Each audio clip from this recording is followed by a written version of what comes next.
Hello, I'm Satyam Abhishek from the TIM. Welcome to the kickoff session of the Time Experience, a podcast from TIM's management publication.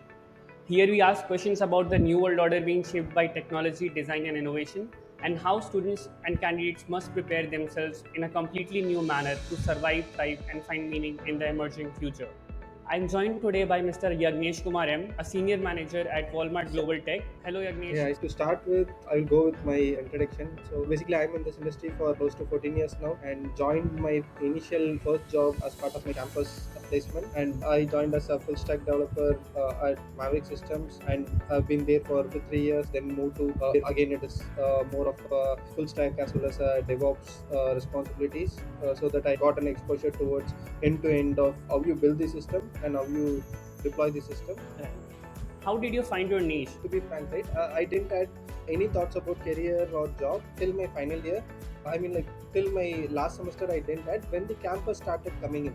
So that is when I was thinking, okay, where should I land? Even during the campus placement, I was not taking all the offers which I got. I was looking for offer which was delaying my joining date because I wanted to have some free time, and throughout my academics it was always study and things. So I wanted a place where I get some time without any studies to have some good time. And then I got into the organization. When I got into the organization, I got some good mentors. So definitely without them, I would have not been able to directly identify that okay, I am good at this, I can go towards it. Courses doesn't give you a outcome, rather than whatever you learn, try to implement. On the weekends, I do the open source projects and try to explore what are the best practices followed in industry and how to implement them. And while implementing, you face the challenge and you will be resolving it by your research. So that has also helped me to be updated and helped me to grow where I am now. What is your advice to a student who is currently in their college? How do they discover their niche? What all they can try Yeah, to so find? there's a good framework called as SWOT analysis. So strength, weakness, opportunity, and threat. You can consider you as a byproduct and try to have that mapping towards what are your strengths, what are your opportunities, what are your weakness, and what are your threats. So that way you will be able to clearly understand where you can focus more, and wherever you see as a threat or opportunity, you can start looking at improving the opportunity area and improve what you can improve so that your weakness can be overcome and changed as a strength. And then that will give you a end product of like which career path you need to choose and how you will be able to transform into your career as well. Do you think internships are very helpful when it comes to do a SWOT analysis in real life? When you work in different environments under different conditions, you get a real time check. What's your view Yes, on so internships and what I their would say, relevance like in interns today's are world? like basic eye openers for all the new grads who are getting into the organization, because they are able to taste the essence of the actual work environment even before graduating, as well as even before being a full time.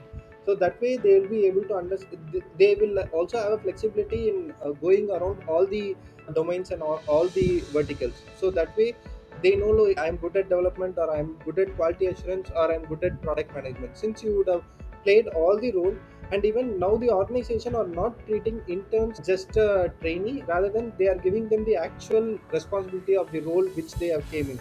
Like they treat them same like the normal full-time employees. So that way it is both helpful for the internship candidate as well as the organization as well.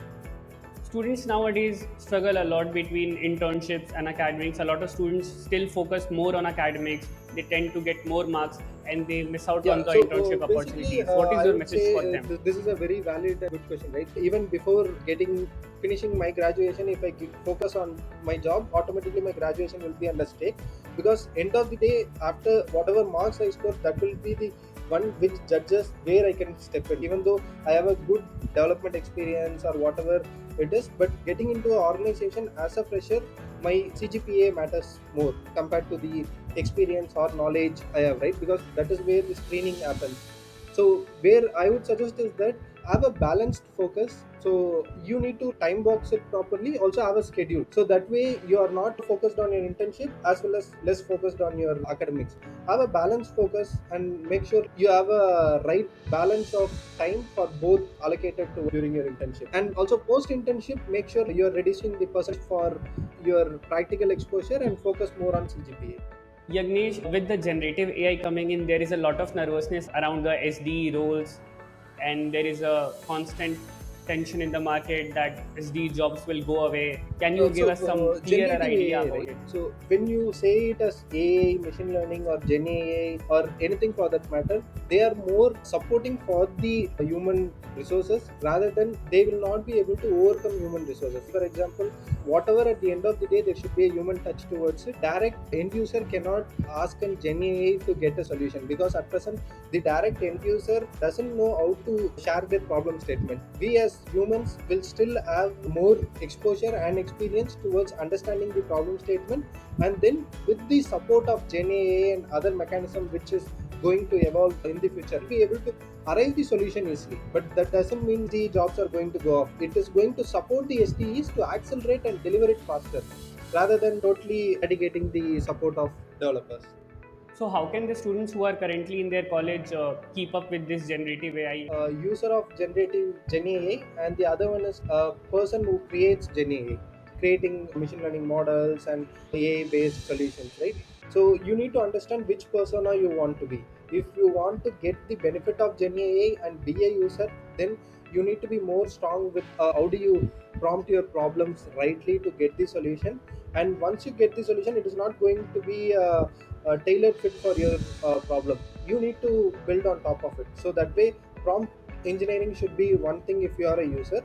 But if you want to build some AI models like Gen AI models, then you should be more strong in your fundamentals with respect to your mathematics, like starting with statistics and graphs. So those basic mathematics is more involved as part of Gen AI models. That is how it is being able to derive the solutions.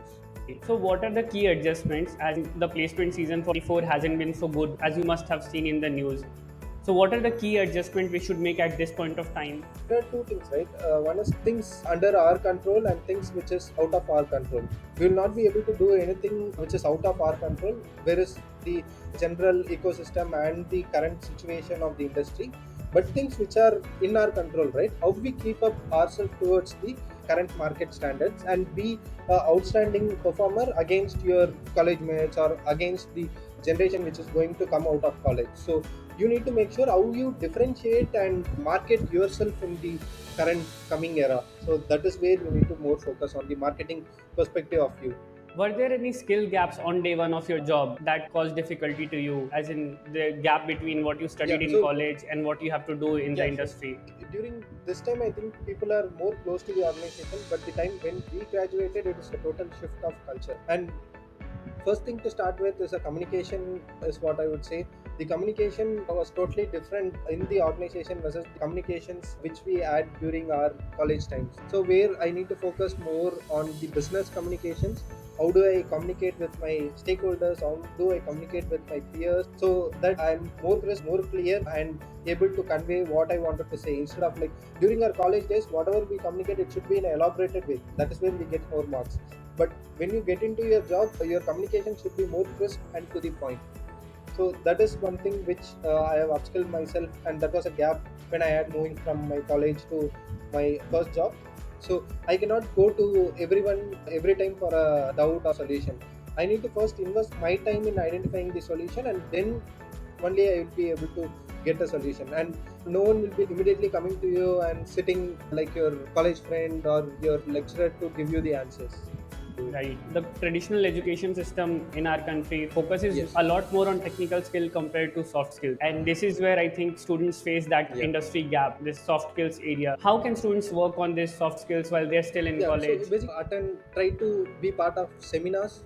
Either you present or be a audience, but it's good to be part of seminars. And wherever you get an opportunity to do a paper presentation, try to do it in the standard. And also make sure wherever you're getting an opportunity to speak, start speaking. So only when you practice, it will be improved. You can go through multiple training, multiple courses, but that will be fruitful only when you practice. So start practicing wherever you get an opportunity. Right. What are some of the new age tech jobs that we would likely to see in next 5 years which don't exist right now? Like AI prompt engineer wasn't there in 2020, but it is there now. So what are the jobs of 2020 which students can I look would up say to and like target? cybersecurity will be one which will be everlasting. So that would be one thing which will be booming, because being generative AI coming into the space, there will be a more threat to the security. that is where that area will be start becoming more popular. That's just my thought process. So that could be one of the areas like cybersecurity. So those areas will be booming one in the future. And obviously data scientists, those things are going to be in the top notch. That sounds about interesting. Thank you so much for joining us. It was a great session.